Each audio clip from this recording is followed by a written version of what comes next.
Bonjour à tous, c'est Majora de la chaîne Majora Arcana et je vous retrouve aujourd'hui pour une nouvelle vidéo unboxing. Alors, j'ai juste retiré en fait parce que ça arrivait le deck que j'ai reçu aujourd'hui dans une enveloppe bulle. Donc bon, j'ai même pas cru au début que c'était un deck parce qu'en général c'est plutôt dans des cartons. Donc sur le coup, je me suis dit ouais, c'est un truc AliExpress. Donc voilà, j'ai déjà jeté l'enveloppe mais j'ai pas encore ouvert le deck comme vous pouvez le voir ici. Alors, à l'intérieur du paquet, il y avait donc ce qui ressemble à une carte de visite. Voilà, c'est ça.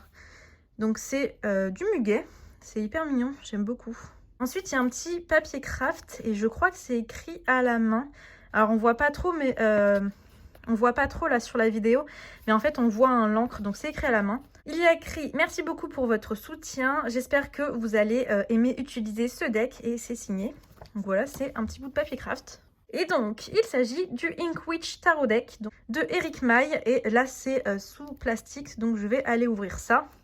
Bon, on est sur une tug box. Par contre, c'est vrai que c'est un peu bizarre là, la pression. Je sais pas, je crois que c'est un effet miroir et du coup, bah, ça fait un peu bizarre, mais c'est pas bien grave.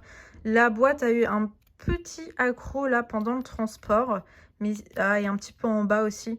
Mais bon, voilà, c'est pas bien grave. Alors par contre, du coup, je vais pas réussir à ouvrir ça comme ça. Je vais prendre un stylo. Et là, même avec un stylo, enfin avec un capuchon de stylo, j'ai quand même galéré. Du coup, voilà, donc c'est une tug box classique. Hein. Et à l'intérieur, évidemment, il y a les cartes. Pas de guidebook. Bon, voilà. Alors, donc les tranches ne sont pas faites. Et le dos est comme ça. Donc c'est tout fait à l'encre, à l'aquarelle. Et il me semble un petit peu au feutre à alcool, il me semble. Mais je suis pas sûre pour les feutres à alcool. Je sais que son deck, le Normand, c'est un mélange d'aquarelle et de feutre à alcool. Mais là, je sais pas si c'est le cas. Du coup, les tranches, ça pourrait être sympa. Mais le problème, c'est que si je les fais en noir, vu qu'il y a quand même beaucoup de blanc, ça risque de se voir un peu. Donc, je sais pas. Ça risque de déborder un peu sur les cartes. En tout cas, j'aime beaucoup son style de dessin. Pour ce qui est des cartes, donc en haut, on a un petit numéro et en bas, on a un tout petit bandeau avec écrit le nom de la carte. J'aime beaucoup ce fou avec le chat qui essaie de bouffer l'oiseau ou de le libérer, je sais pas trop. Je trouve ça vachement mignon. Et voilà, donc c'est un deck dont je suis tombée dessus complètement par hasard sur Instagram. J'aime beaucoup aussi cette grande prêtresse, c'est sympa, ça change.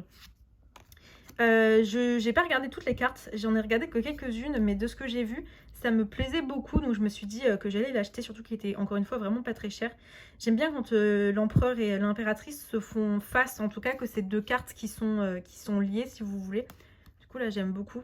D'ailleurs on peut voir aussi que le décor, le paysage n'est pas le même. L'impératrice, on a quelque chose d'un peu plus luxuriant avec un peu des épis de blé. Et là l'empereur, on va avoir plus des montagnes. Alors par contre, ouais, je sais pas si ça se verra bien en vidéo, mais la qualité de scan et d'impression est pas hyper top. C'est-à-dire que là, on voit que c'est légèrement flou. Le hiérophante avec les clés assez classiques. Les amoureux. J'aime beaucoup cette carte aussi. Le chariot. Oh, des petits chats. Ils sont trop choux. La force. J'aime bien cette image aussi. L'ermite. On voit beaucoup d'ermites en ce moment avec des Bernard l'ermite. des crabes aussi avec des coquillages. C'est sympa. La roue de fortune. Oh, j'aime bien avec le fuseau aussi là. Bah oui, le fuseau. Comment ça s'appelait? C'est un fuseau? Comment ça s'appelait sinon la machine? Bon, je sais plus. Il me semble que c'est juste un fuseau. Ou alors le fuseau, c'est que cette partie. Je sais plus. Ah, c'est un roue, ouais, voilà. Je trouvais plus le nom. La justice. Bon, j'aime un peu moins. Disons que ça fait classique, mais le décor, je suis un peu moins fan derrière. Le pendu. Donc ça fait partie des cartes que j'avais vues aussi. La mort. J'aime beaucoup aussi avec la grenade en rouge qui ressort, alors que depuis le début, on a très peu de couleurs. C'est très limité au niveau de la palette. La tempérance, j'aime beaucoup là aussi avec les serpents, ou du moins le loup-bourreau, c'est un peu qui se mord la queue. Le diable. Est-ce que c'est les mêmes personnages que sur la carte de l'amoureux? Je crois. Hein.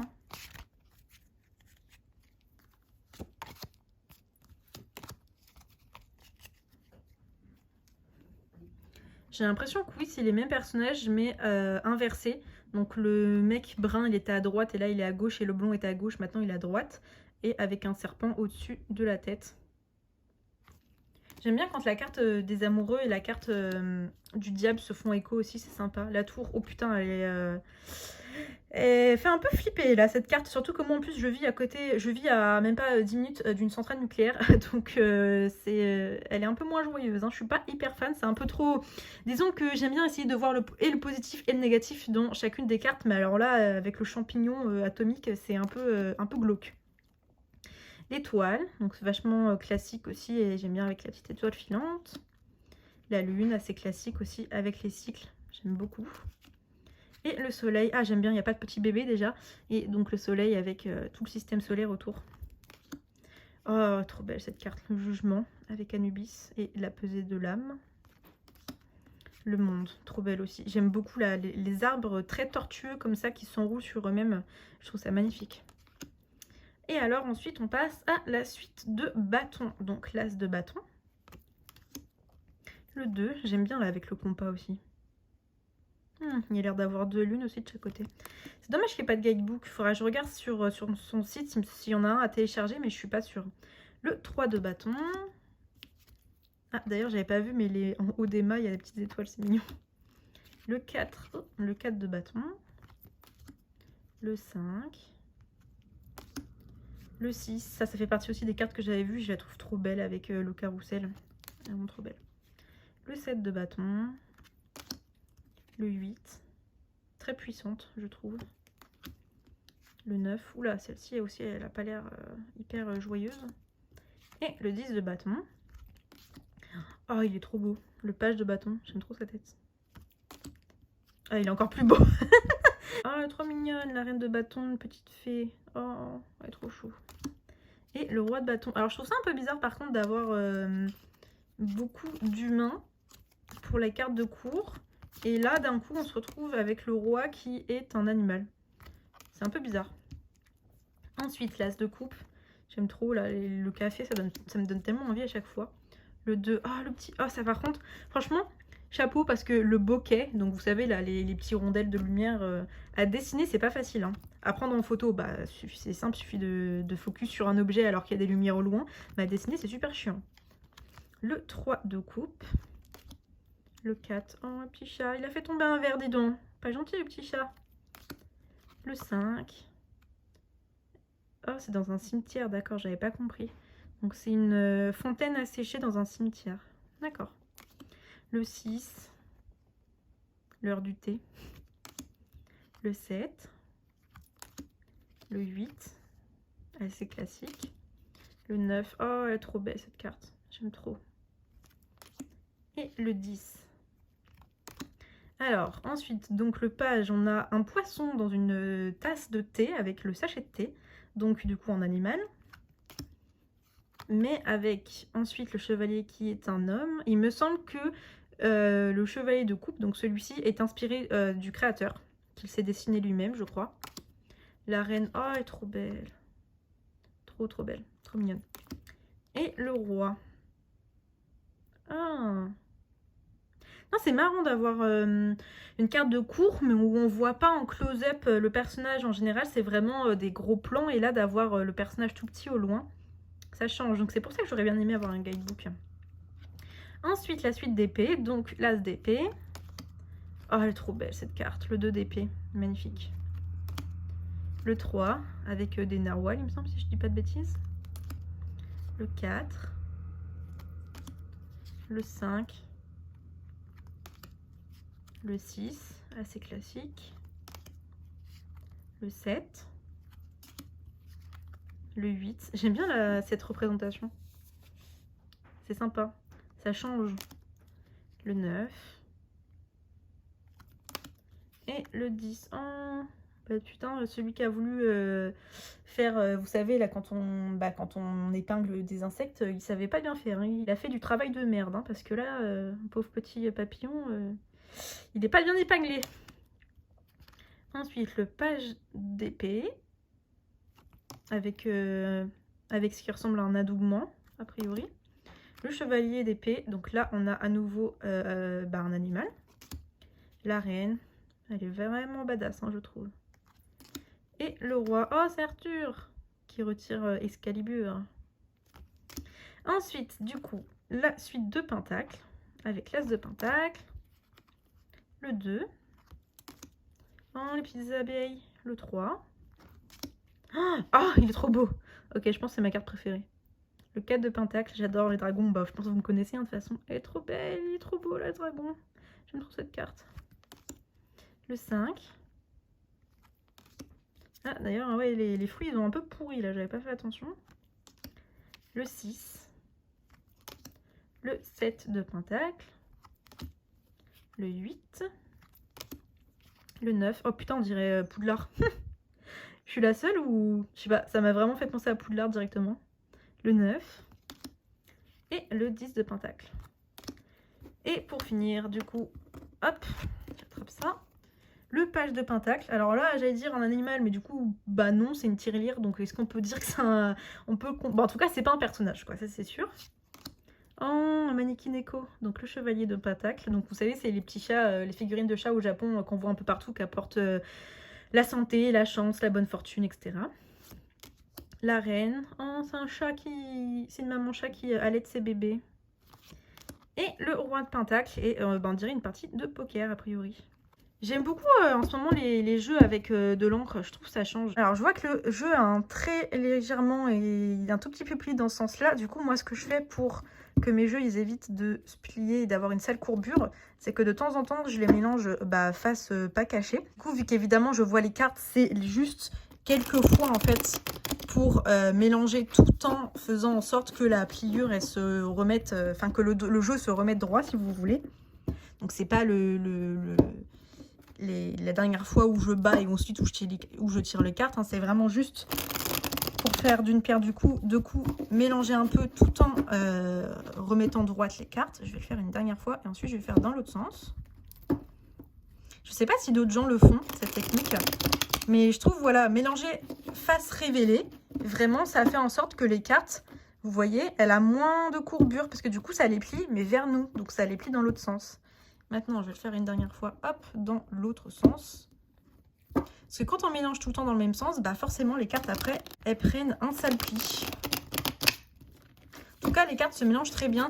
On est sur des cartes assez fines. Hein.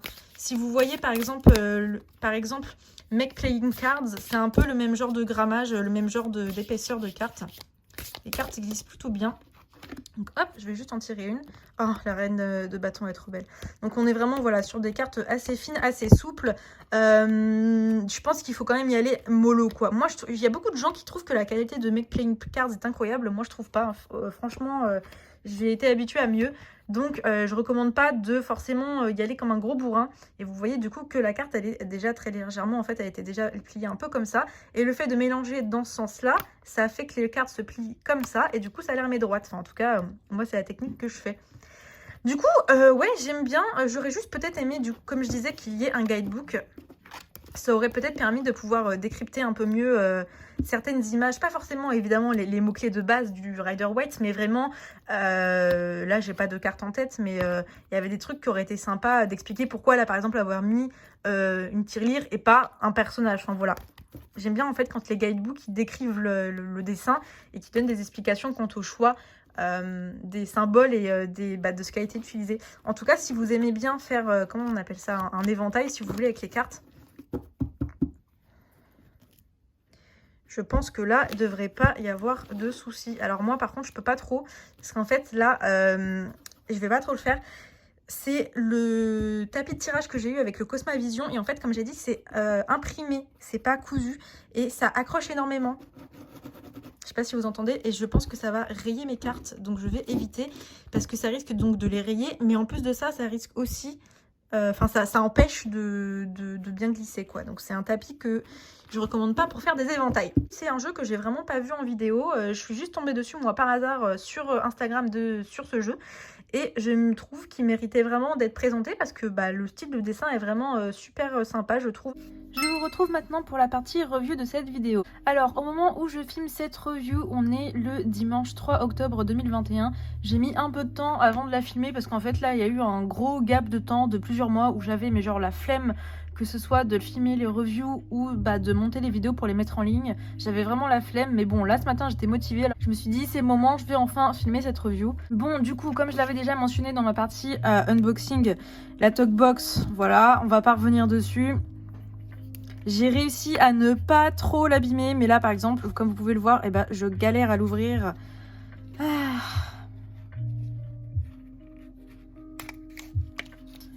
Voilà, j'ai réussi.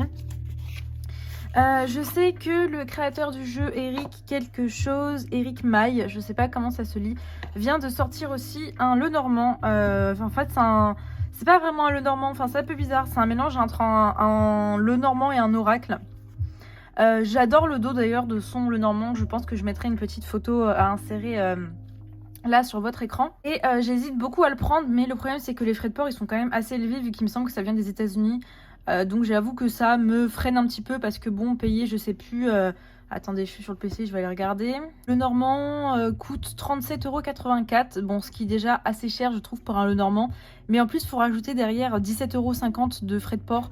Ça commence à taper, ça fait presque 50 balles pour un Le Normand qui a là, pour le coup, 43 cartes. Bon, voilà, je trouve que ça quand même à faire un peu cher, surtout qu'en plus si la qualité du papier n'a pas évolué, on est vraiment sur du papier à la Make Playing Cards, donc un papier qui est pas dégueu mais qui est pas non plus le plus résistant possible, donc je trouve que ça commence à faire beaucoup. Je sais aussi que le Inkwitch est censé avoir un PDF qui va sortir bientôt. Il me semble que c'est un PDF qui sortira gratuitement pour ceux qui ont le deck, je sais plus. Mais au moment où je lui ai demandé il y a plusieurs semaines de ça, il avait du retard. C'est un PDF d'accompagnement pour les cartes. Donc pour l'instant, je sais pas trop où ça en est. Bref, trêve de bavardage. Revenons au deck en lui-même. Alors du coup, comme je l'avais déjà mentionné, j'aime énormément la palette de couleurs entre guillemets. Donc c'est-à-dire qu'on est vraiment sur des couleurs sépia, noir et blanc, j'aime beaucoup.